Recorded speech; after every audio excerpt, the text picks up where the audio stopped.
Steve Austin continued the Shawn Michaels tag team angle in the first Raw of June, drawing the peak rating of the night with a 2.9 in a hyped tag match against the Road Warriors, while building to the first Austin vs. Pillman match at King of the Ring.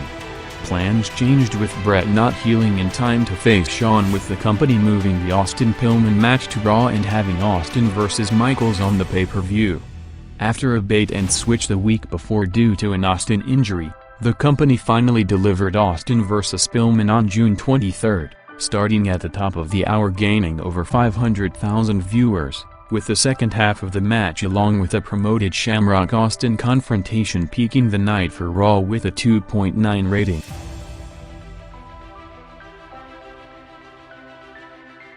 The build-up to the Steiner Brothers vs. Outsiders tag titles rematch was heating up, with the storyline of Rick and Scott going through the entire tag team roster before getting to Hall and Nash after the belts were taken off them in January.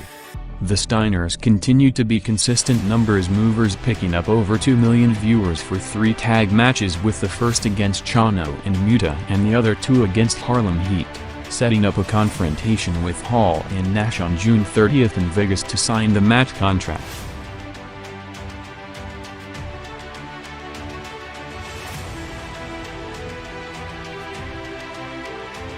Page continued to get over big as one of the top babyface opposition to the NWO, being placed in consistent main event angles and matches alongside Sting, Luger and Giant, which included a visually spectacular spot on June 9 in Boston of Sting lifting Page to the rafters to close the show. Page was involved in 2 peak segments against Scott Hall and the NWO while continuing the Savage program throughout the month.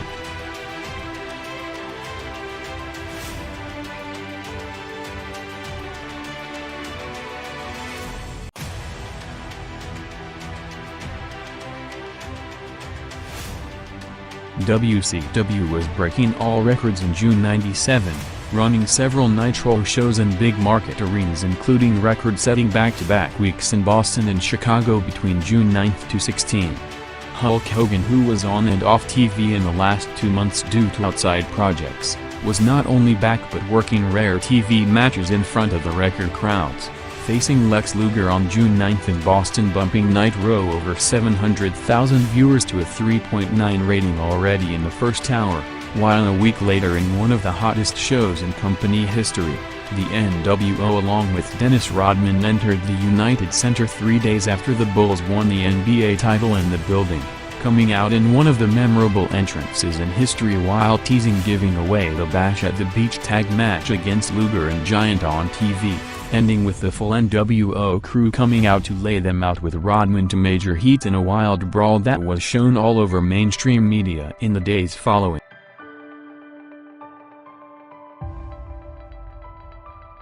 Lex Luger and Giant, as the top full-time babyfaces in the company, were setting up for one of the biggest matches of the year at Bash at the Beach in the most media-publicized event in company history against Hogan and Rodman. Luger and Giant cut several hype promos boosting viewership in their build-up, including 2 peak 4.1 ratings against the NWO in the 6-man tag match, and the main event segment in Chicago.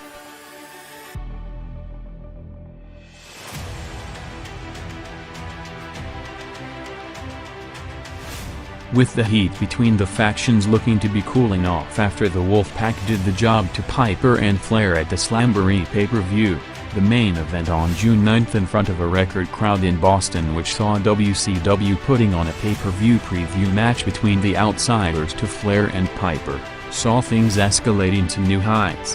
While on TV, the match did the peak of the show 4.3 rating, which more than double draw. The big story happened before and after the match.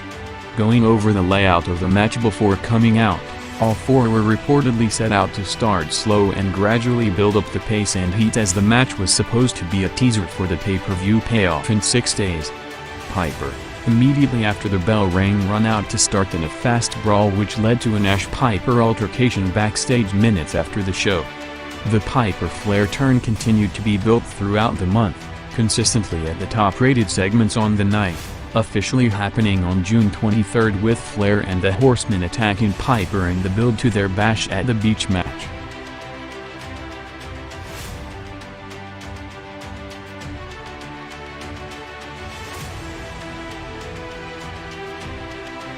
On the week that both Nash and Michaels got into shoot fights with Bret and Piper within hours on the same night, talks were going on all week on Michaels potentially joining former clique buddies in WCW after trying to get out of his WWF deal. Nash was involved in 2 Peak segments during the month and the talked about tag match against Piper and Flair, and a 6-man tag against Luger Giant and Page, while missing 2 TV appearances during the month due to him moving houses.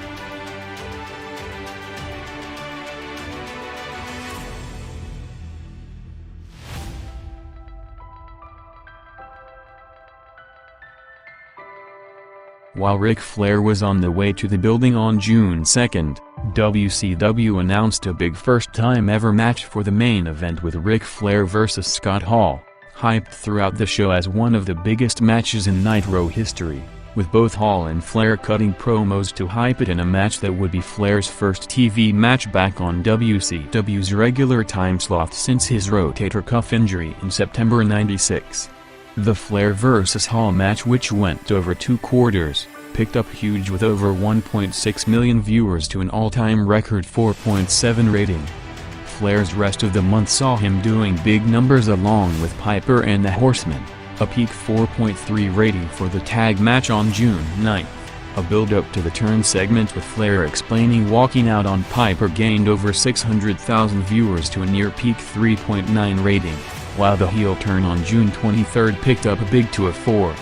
Ending the month with a 6-man tag against the NWO along with a segment of him kicking Jarrett out of a Horseman.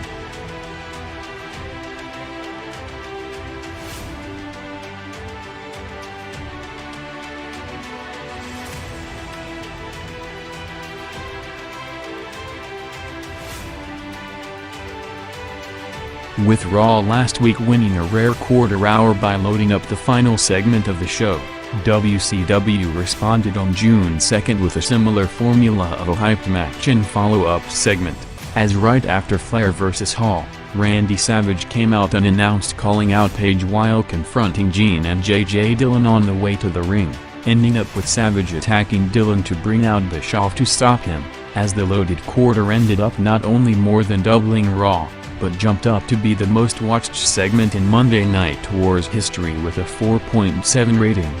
Randy Savage continued the Page program in June in a series of angles and matches alongside Hall and Nash that saw him having the highest rating average in the business with a 4.1 rating. A notable thing during the month was Sting coming out every week in the show closing angle, while not on the list due to him being unadvertised. WCW conditioned viewers to expect a Sting vs. NWO confrontation at the end of every show, so a partial credit in every Peak main event can go to Sting, which will put him as joint top.